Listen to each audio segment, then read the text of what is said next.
Okay, folks, it's your buddy Mike Messier. Yes, that's me. I'm going to have to kill that light, but in any event, I just saw the movie Poor Things, Emma Stone. We see a whole lot of Emma Stone in this one, that's for sure. I have mixed feelings on this one. Should you see it? Should you not? You know, if you enjoyed going to Hot Topic as a teenager, you probably see this movie, or maybe you still are a teenager and enjoy going to Hot Topic. If you fancy yourself, this is not a Tim Burton movie, but it kind of feels like one. If you are into the goth or the whatever the fuck, go ahead and see it. And you know, I enjoyed it. I enjoyed it for the most part. I wasn't sure what to expect with this thing. You know, here's the thing. The look of this movie is pretty awesome. I mean, the movie looks great. Looks very unique.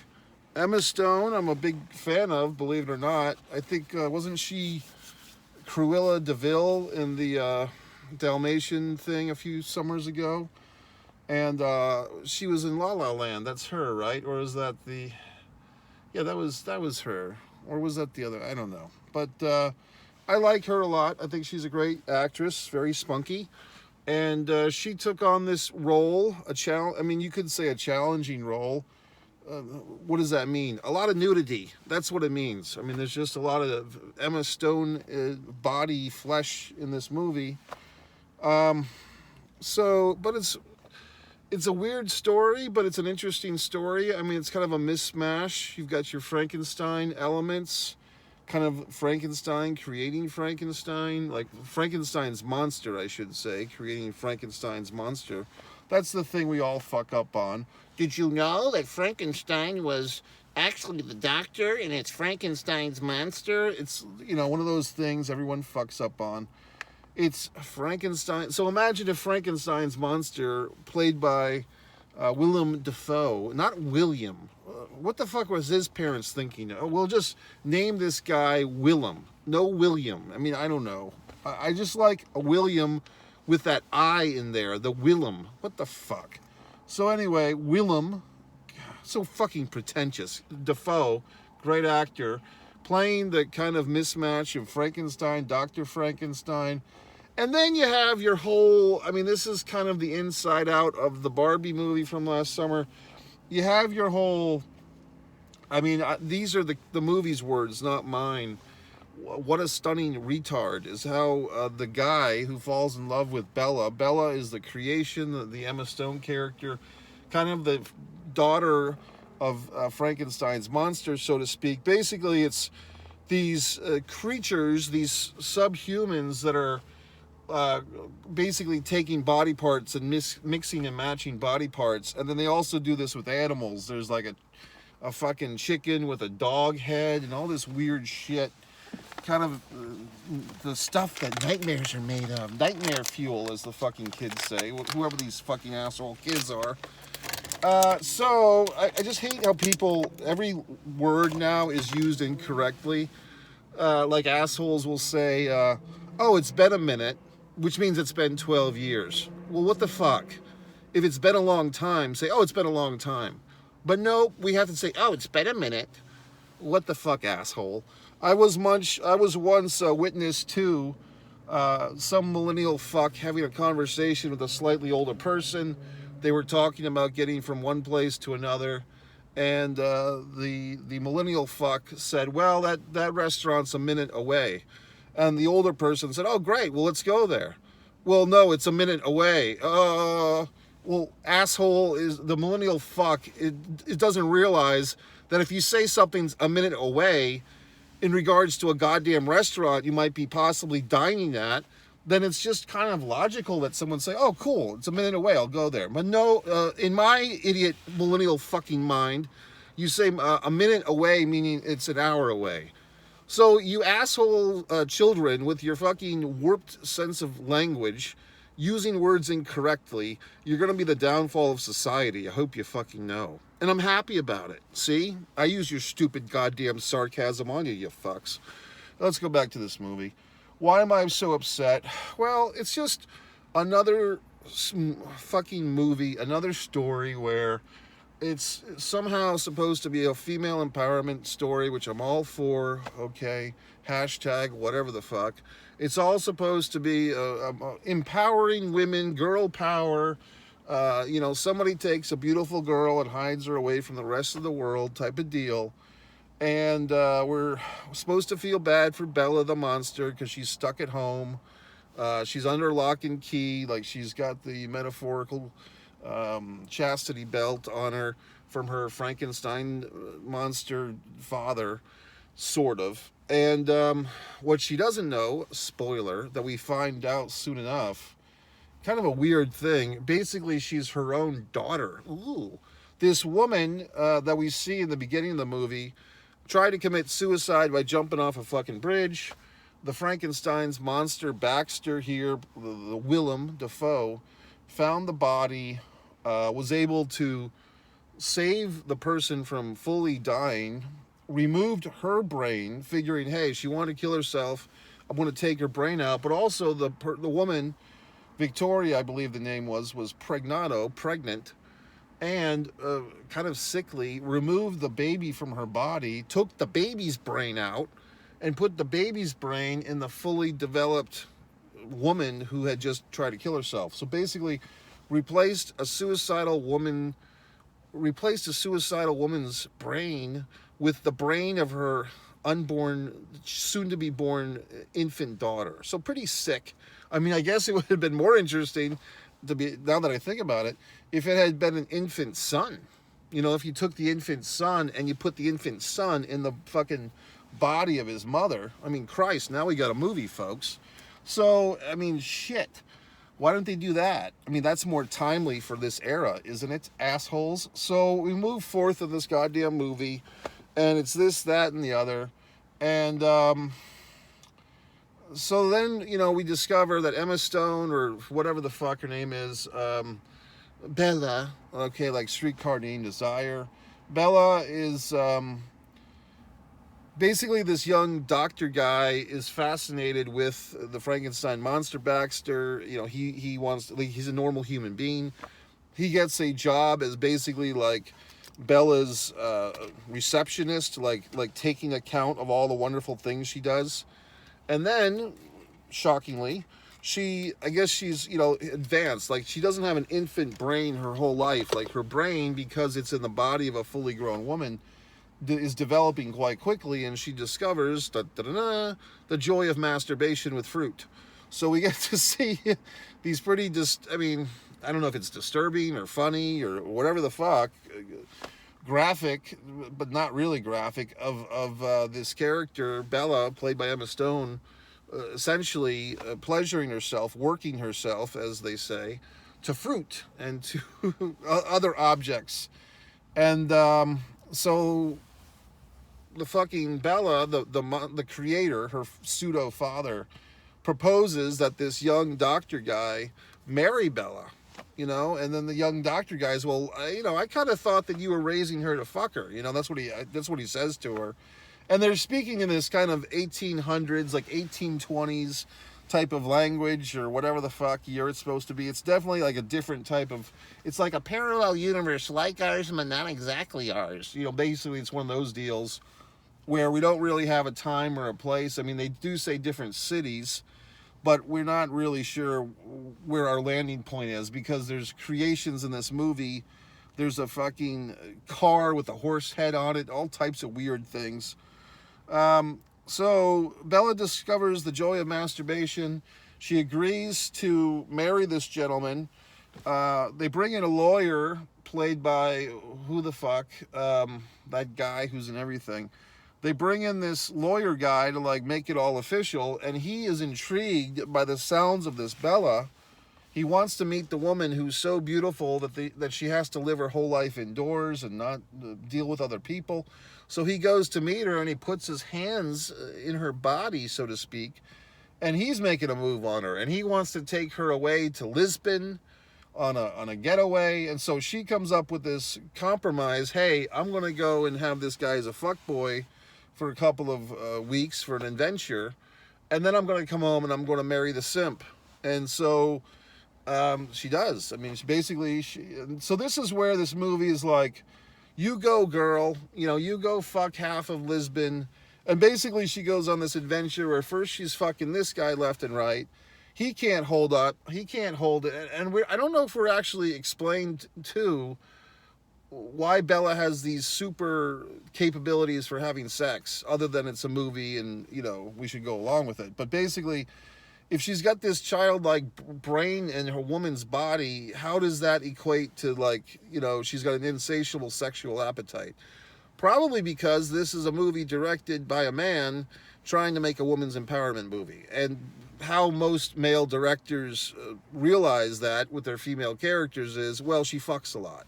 I guess I'm just thinking, like, you know, Showgirls with Paul, whatever the fuck, Zahoven, all these assholes who tell you that they're making these women empowerment movies and all the hashtags be forgotten. Basically, the vision of women's empowerment is she fucks a lot. And that's about as deep as it gets. So we get to see Emma Stone in all her Emma Stone-ness. She's a big girl now. She's not playing these cutesy little roles. She's not in a Disney film. She's getting down and dirty, tied up, all types of things in the name of art. And, you know, we sit there and we watch it in the movie theater. So, I don't know. I mean, what can I say? I mean,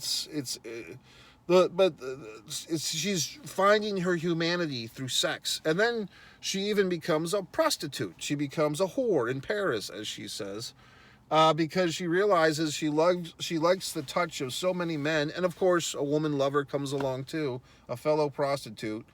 So she can't get enough. She's got to have it. You know, Bella's got to have it. And of course, the simp doctor guy is trying to get back with her. And then she makes another simp out of, what's his dick? The guy that was in Blackwater, and he's been in everything. God, what's that guy's name? So basically, it's just, you know, the Frankenstein's monster's daughter finds her humanity through her sexual prowess. And so it's kind of like, all right.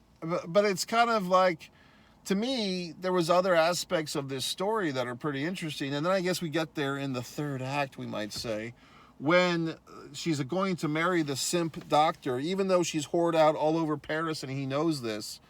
Of course, he's so adorable, as she says. He's willing to look beyond her whorish ways and marry her, and she gets to wear white, and her now dying Frankenstein's monster father comes and walks her down the aisle, and everything's going to be happy, except, dun dun dun dun, here comes her pseudo-mother's former husband, the guy that was married to the body that she inhabits, and he breaks up the wedding. He's got the other guy with him, and it's, hey, you're my wife. And then she says, yeah, I'll go check this out. So she leaves her hubby guy at the fucking altar. She goes off with her mother's. So now it's really getting weird, because basically she's going to take the place of her mother in the relationship with her father. The father doesn't realize this horrible thing has happened. He doesn't realize that he's basically trying to love his own daughter. So we're getting into some incestual shit here, if you think about it. And whatever the fuck. But he's got all these rules and regulations, and he wants to keep her at home, and she keeps saying things like trapped. I don't want to be trapped. All these, you know, like I said, the whole thing, the whole joy of freedom is just fucking a lot of people. That's the lesson of the movie, right? So she doesn't want to be trapped. It's also this running thing with, like, the housekeepers in this movie. Like, the housekeepers are all very passive aggressive and hate their lives and hate everyone. They tease the housekeeper. They make her spill her hot soup on her chest. The guy threatens the fucking butler with a gun. All these things, all these weirdos and assholes. I think I got a fucking hubcap stolen from my car tonight. Thanks, Florida, you fucking assholes. So anyway, it's just an interesting thing. And then, you know, the evil ex-husband of her mother pulls a gun on her. He wants her to drink this chloroform. She throws the chloroform in his face. He accidentally shoots his own foot. They decide not to kill him. but they replace his brain with a goat's brain, which is a pretty disturbing end scene. She marries the simp. She still has her lesbian lover in tow. So she's got all the people that sexually satisfy her are all there, and her father, she's turned into a goat. So, good lesson for all the young women out there. If they're not getting their brains poisoned by the Kardashian whores, women, and the Instagram models and everyone else in the world, now you have this. So, I don't know what to tell you. I really don't. It's just one of those things. It's like, okay, is it just absurdist fun? Is it just crazy, wacky, gothic, hot topic shit? Oh, Emma Stone is so brave, hashtag nudity. Or is it just another poison, another sip of poison from the cup of pop culture into our nation's youth? You tell me, because you're such an informed audience member. You explain to me what's going on here with this horrible film. So, like I said, I don't know, because I kind of like it, I kind of don't. I guess I like the sizzle, but not the steak. I like the presentation, but not what's the present, if that makes sense. Oh, I like that. I like the presentation, but I don't like the present. You figure, put that on a goddamn t-shirt. So I don't know. I mean, I really don't. It's just, what's the lesson here? The lesson is, run out, be a whore, and some fucking simp guy will marry you anyway? Is that one of the lessons? Or turn your abusive father into a goat? I don't know. I mean, I thought what was going to happen. I mean, once again, I think I could improve these fucking films. They should just hire me to fix everything. But I think a more poetic ending, which I thought was going to happen, she knows her father's dying of cancer, right? Well, her Frankenstein monster of a father, take his fucking brain and put it in the brain of the evil biological father, the one that you made a goat. Why are you making this guy a goat? What about the poor goat's brain, or the poor goat's body?